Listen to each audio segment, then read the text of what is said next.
ನಮಸ್ಕಾರ Karnataka, good morning ಎಲ್ಲರಿಗೂ. ನಾನು ಇವತ್ತಿರೋದು ತಾಂಜಾವೂರಿನ ಐತಿಹಾಸಿಕ ಸ್ಥಳವಾಗಿರುವ ಭ್ರೂಣೇಶ್ವರ ದೇವಸ್ಥಾನದ ಹತ್ತಿರ. ನಾನು ಫ್ರೆಶ್ ಅಪ್ ಆಗೋಕ್ಕೆ ದೇವಸ್ಥಾನದ ಪಕ್ಕದಲ್ಲೇ ವ್ಯವಸ್ಥೆ ಇದೆ. ಒಬ್ಬರಿಗೆ 30 ರೂಪಾಯಿ ಮಾತ್ರ. ಅದೇ ರೀತಿ ದೇವಸ್ಥಾನ ಇಲ್ಲೇ ಎದುರುಗಡೆನೇ ಇದೆ.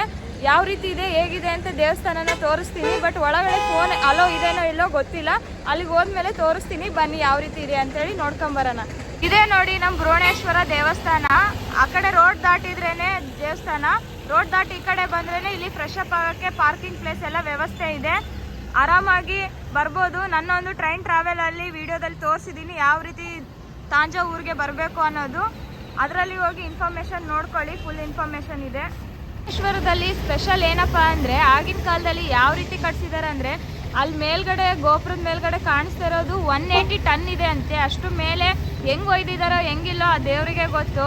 ಎಷ್ಟು ಐತಿಹಾಸಿಕ ವಿಶೇಷತೆಗಳೆಲ್ಲ ಈ ದೇವಸ್ಥಾನಗಳಲ್ಲಿದೆ.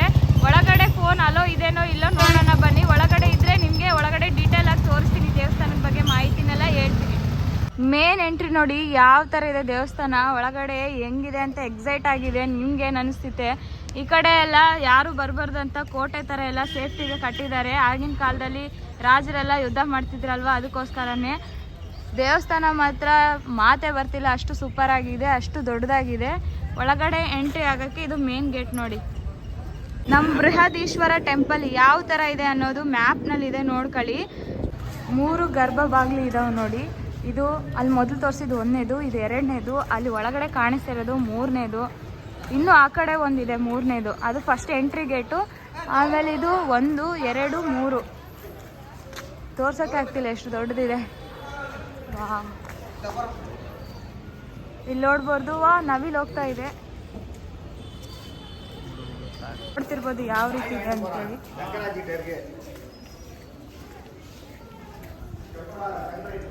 ಎಂಟ್ರ್ ಆದಮೇಲೆ ಈ ಕಡೆ ರೈಟ್ ಸೈಡು ಲಗೇಜು ಮತ್ತು ಸ್ಲಿಪ್ಪರ್ಸ್ ನೀಡೋಕ್ಕೆ ಇದು ಇದೆ. ಆ ಫೋನ್ ಕೂಡ ಅಲೋ ಇದೆ ಈ ಒಂದು ಟೆಂಪಲಲ್ಲಿ. ಬರೀ 20 ರೂಪಾಯಿ ಒಂದು ಬ್ಯಾಗಿಗೆ, ಮತ್ತು ಒಂದು ಸ್ಲಿಪ್ಪರ್ಸ್ಗೆ 1 ರೂಪಾಯಿ ಮಾತ್ರ. ಇಲ್ಲಿ ತುಂಬ ಕಡಿಮೆ ಕಾಸ್ಟಲ್ಲಿ ಚೆನ್ನಾಗಿ ಸರ್ವಿಸ್ ಕೊಡ್ತಾ ಇದ್ದಾರೆ ಈ ಟೆಂಪಲಲ್ಲಿ. ಇದೇ ಮೇನ್ ಎಂಟ್ರೆನ್ಸ್ ನೋಡಿ, ಎಷ್ಟು ತುಂಬ ಸೂಪರ್ ಆಗಿದೆ. ಆಗಿನ ಕಾಲದ ಕೆತ್ತನೆ ಎಲ್ಲ. ಎಂಟ್ರಿಗೆ ಸಿದ್ಧಿವಿನಾಯಕ ದೇವಸ್ಥಾನ ಇದೆ. ಇದೇ ಎಂಟ್ರೆನ್ಸು. 3 ಮೇನ್ ಗೇಟ್ನ ದಾಟ್ಕೊಂಡು ಬಂದ್ಮೇಲೆ ಒಳಗಡೆ ಇದೆ ನೋಡಿ ಅಸಲಿ ಹತ್ತು. ಯಾಕಂದರೆ ಎಷ್ಟು ದೊಡ್ಡದಾಗಿದೆ ದೇವಸ್ಥಾನ ಅಂದರೆ, ಒಳಗಡೆ ನಾನು ಸುಮಾರಾಗಿ ಚಿಕ್ಕದಾಗಿರುತ್ತೆ ಅಂದ್ಕೊಂಡೆ, ಬಟ್ ಇಲ್ಲಿ ನೋಡಿ ಎಷ್ಟು ದೊಡ್ಡದಾಗಿದೆ. ಇದೇ ಮೇನ್ ದೇವಸ್ಥಾನ, ತುಂಬ ದೊಡ್ಡದಾಗಿದೆ. ಎಂಟ್ರೆನ್ಸ್ಗೆ ಬಸವಣ್ಣ ಇದ್ದಾನೆ ನೋಡಿ. ನಮ್ಮ ದೇವಸ್ಥಾನದ್ದು ಇಷ್ಟೇ ನೋಡೋದಾದರೆ, ನಮ್ಮ ದೇವಸ್ಥಾನ ಕಟ್ಸಿದ್ದು ಚೋಳರ ವಂಶದವರು. ಅದರಲ್ಲಿ 1ನೇ ರಾಜ ಚೋಳ ಕಟ್ಸಿದ್ದಾನೆ. ಕ್ರಿಸ್ತ ಶಕ 1003ರಲ್ಲಿ ಕಟ್ಸಿರೋದಿದು.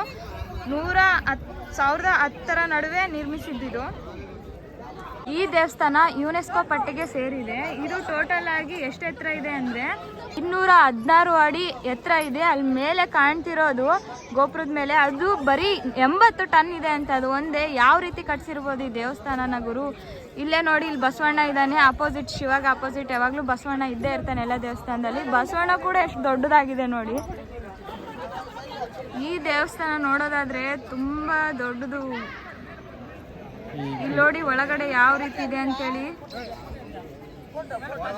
ನಮ್ಮ ಚೋಳ ರಾಜರು ಯಾವ ರೀತಿ ಕಟ್ಸಿದಾರೆ ನೋಡಿ ಈ ದೇವಸ್ಥಾನನ. ಬನ್ನಿ ಹಾಗಾದ್ರೆ ಒಳಗಡೆ ದರ್ಶನ ಮಾಡ್ಕೊಂಡು ಬಂದ್ಬಿಡೋಣ. ದೇವ್ರದ್ದು ಯಾವ ರೀತಿ ಇದೆ ದೇವರು ಕೂಡ ಅಂತೇಳಿ ನೋಡ್ಕೊಂಡು ಬರೋಣ ಬನ್ನಿ. ನಂದೀಶ್ವರನ ದರ್ಶನಕ್ಕೆ ಹೋಗ್ತಾ ಇದ್ದೀವಿ ನೋಡಿ. ಎಷ್ಟು ದೊಡ್ಡದಾಗಿದೆ ನಂದೀಶ್ವರ ವಿಗ್ರಹ. ಇಲ್ಲೇ ಎದುರು ಆಪೋಸಿಟೇ ದೇವಸ್ಥಾನ.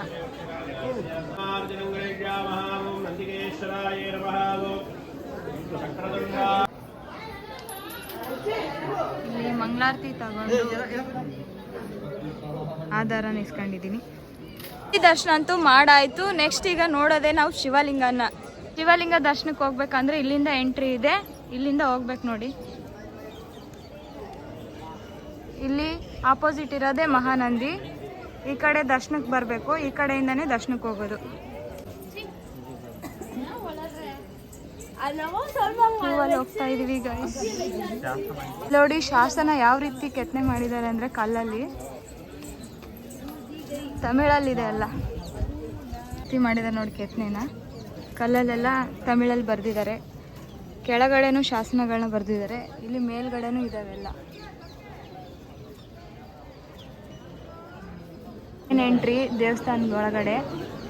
ಇಲ್ಲಿ ಮೊದಲೇ ದೇವಸ್ಥಾನದಲ್ಲಿ ಮೊದಲು ಸ್ಟಾರ್ಟಿಂಗ್ಗೆ ನಮಗೆ ಗಣೇಶ ಬರ್ತಾ ಇದ್ದಾನೆ.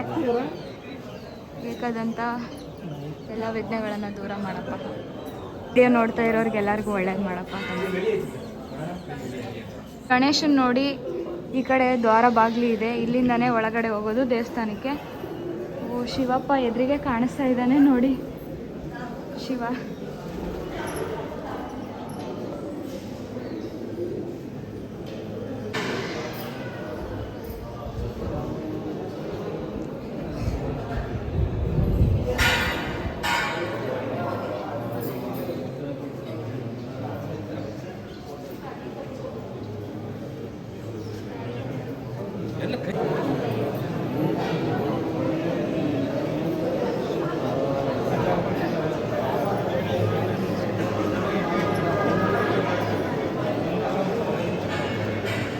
ಅಂತೂ ಚೆನ್ನಾಗಾಯ್ತು. 13 ಅಡಿ ನಮ್ಮ ಶಿವಲಿಂಗ ಇದೆ ನೋಡಿ. ಇದೇ ಫಸ್ಟ್ ಟೈಮ್ ನಾನು ನೋಡ್ತಿರೋದು 13 ಅಡಿ ಶಿವಲಿಂಗನ.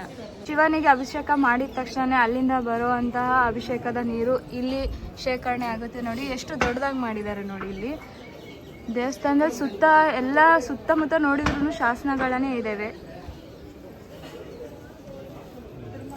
ದರ್ಶನ ಮುಗಿಸ್ಕೊಂಡು ಹೊರಗಡೆ ಬಂದಮೇಲೆ ನೋಡಿ, ಹೊರಗಡೆನೂ ಅದ್ಭುತವಾಗಿದೆ ಎಲ್ಲ ದೇವಸ್ಥಾನ.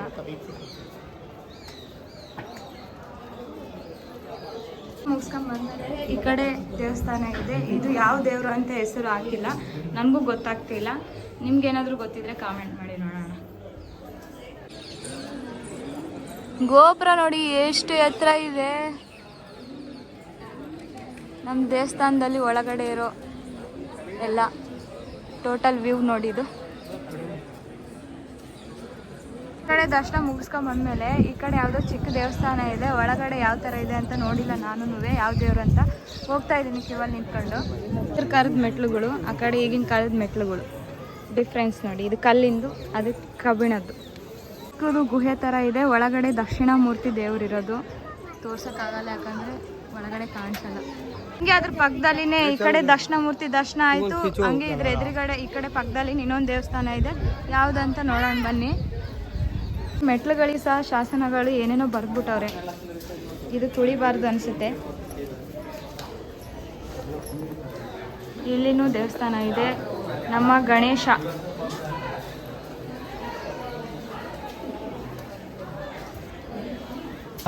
ದೇವಸ್ಥಾನ ಸುತ್ತನೂ ಶಿವಲಿಂಗಗಳಿದ್ದಾವೆ. ಯಾಕಂದರೆ ಆಗಿನ ಕಾಲದ ಚೋಳರ ವಂಶದವರು ಶಿವನ ಭಕ್ತರಾಗಿರ್ತಾರೆ. ಇಲ್ಲಿ ನೋಡ್ಬೋದು. ಈ ಕಡೆ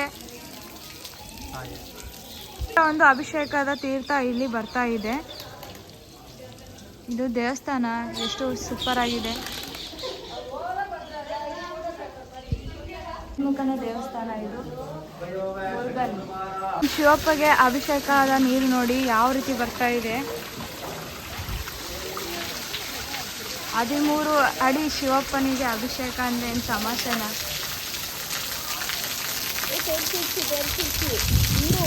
ಇಲ್ಲಿ ಒಂದು ದೇವಸ್ಥಾನ ಇದೆ ನೋಡಿ. ಶಿವನ ಲಿಂಗಗಳೆಲ್ಲ ಲೈನ್ಗಿದಾವಲ್ಲ, ಇಲ್ಲಿ ಒಂದು ದೇವಸ್ಥಾನ ಶಿವಂದು. ನನಗಂತೂ ಮಾತೇ ಬರ್ತಿಲ್ಲ, ದೇವಸ್ಥಾನ ಬಿಟ್ಟು ಹೋಗಕ್ಕೆ ಮನಸ್ಸೇ ಬರ್ತಿಲ್ಲ. ಯಾಕಂದರೆ ಅಷ್ಟು ಚೆನ್ನಾಗಿದೆ ದೇವಸ್ಥಾನ ಒಳಗಡೆ. ನಾನು ಹೇಗಿರುತ್ತೆ ಹೇಗಿಲ್ಲ ಅಂತ ಬಂದೆ, ಬಟ್ ಈ ದೇವಸ್ಥಾನ ನೋಡಿದ ಮೇಲೆ ಇಲ್ಲೇ ಇರ್ಬೇಕು ಅನಿಸ್ತಿದೆ. ಆ ಶಿವಪ್ಪನ ಬಿಟ್ಟು ಹೋಗಕ್ಕೆ ಮನಸ್ಸಿಲ್ಲ. ಇವಾಗ ಶಿವರಾತ್ರಿ ಒಂದು ಬೇರೆ ನೋಡಿ ನೀವೇ ಯಾವ ಥರ ಹಿಂದೆ ಗೋಪುರ ಇದೆ. ರಾಜವಂಶದವರು ನಾಟ್ಯಕ್ಕೂ ಪ್ರಿಫರೆನ್ಸ್ ಕೊಡ್ತಿದ್ರು ಅನಿಸುತ್ತೆ. ಇಲ್ಲಿ ನೋಡಿ ನಟರಾಜ ದೇವಸ್ಥಾನ ಕೂಡ ಇದೆ ಗುಡಿ ಒಳಗಡೆನೆ. ಕೆಳಗಡೆ ಎಷ್ಟೊಂದು ಒಳ್ಳುಗಳಿದ್ದಾವೆ. ಒಂದೊಂದು ಸ್ವಲ್ಪಕ್ಕೆ ಗ್ಯಾಪ್ ಬಿಟ್ಟು ಕಟ್ಸಿ ಹಾಕಿದ್ದಾರೆ ಇಲ್ಲೆಲ್ಲ. ಆಗಿನ ಕಾಲದಲ್ಲೆಲ್ಲ ಅಡುಗೆ ಅಷ್ಟೆಲ್ಲ ಮಾಡ್ತಿದ್ರೇನೋ ಅನಿಸುತ್ತೆ. ನೋಡ್ಬೋದು ಇಲ್ಲೆಲ್ಲ.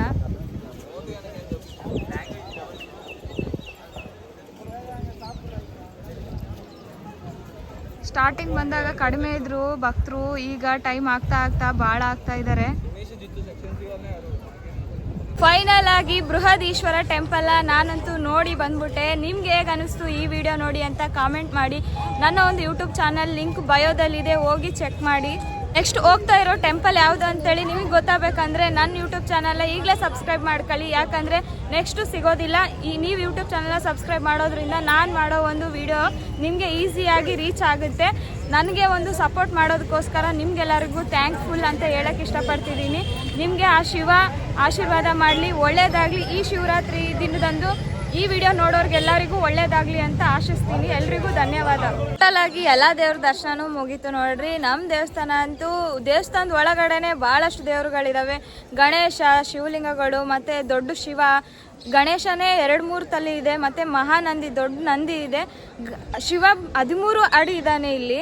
Welcome to Thanjavur ಜಂಕ್ಷನ್ನು. ನಾನು ಬೃಹಣೇಶ್ವರ ಟೆಂಪಲ್ನ ಸಕ್ಸಸ್ಫುಲಿ ಆಗಿ ದರ್ಶನ ಬಂದೆ ದೇವಸ್ಥಾನಕ್ಕೆ ಹೋಗಿ. ಇಲ್ಲಿ ಇದು ರೈಲ್ವೆ ಸ್ಟೇಷನಿಂದ ಬೃಹಣೇಶ್ವರಕ್ಕೆ ಹೋಗೋಕೆ ಇಲ್ಲಿ ಆಟೋಗಳು ಅವೈಲೇಬಲ್ ಇದ್ದಾವೆ. ಹಂಗೆ ಸಿಟಿ ಬಸ್ ಸ್ಟಾಪ್ ಕೂಡ ಇದೆ. ಅಲ್ಲಿ ಸಿಟಿ ಬಸ್ ಹೋಗ್ತಾ ಇದೆ ಅಲ್ವಾ, ಅಲ್ಲಿಂದ ಸಿಟಿ ಬಸ್ ಕೂಡ ಹೋಗುತ್ತೆ ನೋಡಿ.